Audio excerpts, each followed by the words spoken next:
February 15th, 2016. I found this page on thermal resistance on Wikipedia.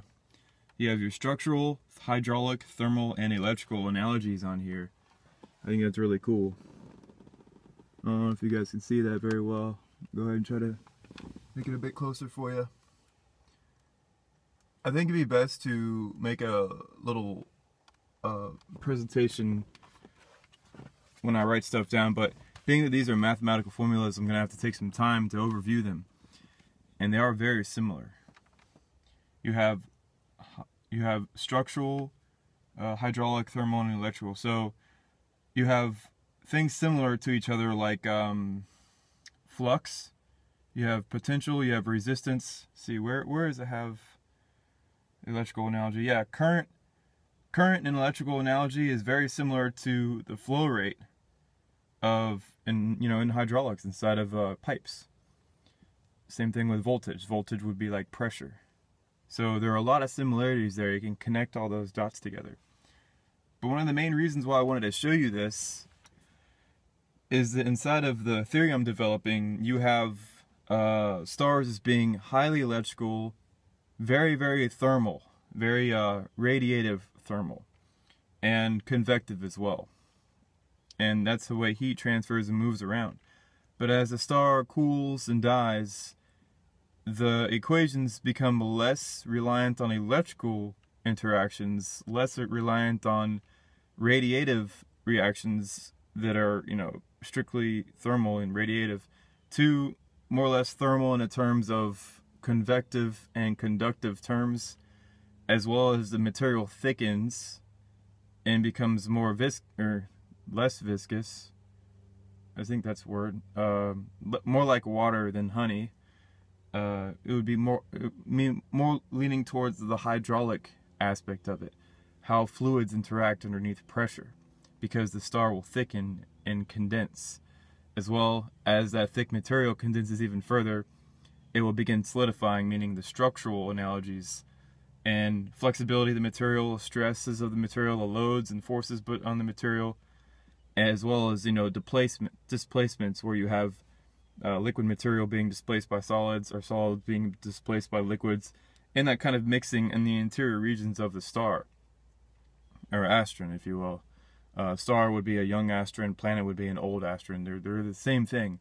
But as you can see here, it's kind of cool how you can take electrical and go to thermal in these two, and then the thermal changes, and then it becomes more hydraulic and structural related. So to think astrophysics completely ignores the structural components of a late star and late stages of evolution. And my listeners can see that if they study mechanical engineering and mechanics of actual rocks and solid material, they'll understand more about stellar evolution than any astrophysicist ever did. And applying all these different kinds of analogies to the study is very, very important. And the fact that scientists these days, they go off of, outdated 20th century models that ignore the majority of physical interaction is a good sign that they're not going to be the leaders for this the next couple of years. Or, I guess you could say they can't be the leaders because they don't know what they're doing. You have to actually know what you're talking about if you're going to be a leader. So they're just going to go on the wayside, and they're going to be they're going to be less and less relevant as the days progress, if they don't, wake up, if you will. On that note, a little thought came to my mind today about a theory of everything. Now, it's a very quick thought because of this. It's like the scientists these days, they think the theory of everything is going to be combining general relativity with quantum mechanics. Now, quantum mechanics ignores cause and effect, so that's pseudoscience from the get-go. It's complete nonsense from the very beginning because it ignores cause and effect. Quantum mechanics can be tossed away and forgotten about, and nobody would ever notice. General relativity, on the other hand, is a different kind of pseudoscience. It posits that space and time are physical. which is really, really weird. That can be tossed out too and forgotten about. And combining the two, quantum mechanics and general relativity, is even more nonsensical because both of those are nonsense. It should be no wonder why they can't be combined, because they're both nonsense. If you want a theory of everything, I think it'd be best to look at the physical constructs of reality, such as structural understanding of nature, hydraulic understandings, obviously pneumatic as well, when you have gases underneath different pressures. I don't think they have that here, but pneumatic properties apply as well. Thermal, which is conductive, convective, and radiative energy transfer. And you have electrical analogies, which, includes magnetism. Meaning, I just realized today that the theory of everything is a theory of, I guess you could say, or not of everything per se, but of stellar evolution itself, of everything that we've come to terms with over the years.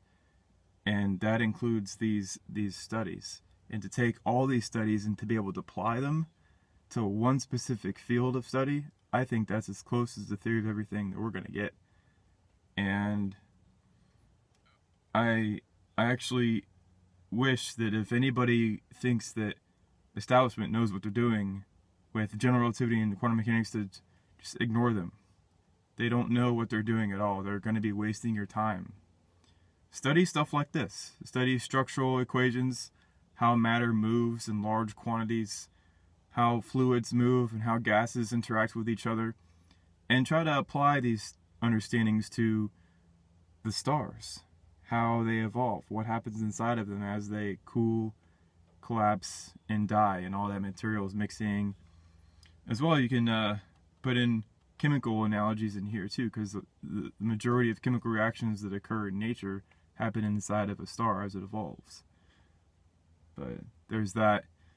Anyways, I think I made this talk long enough. Hopefully people really get the point.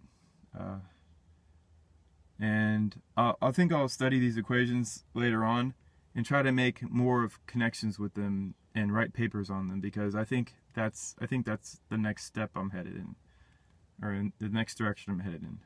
All right, later.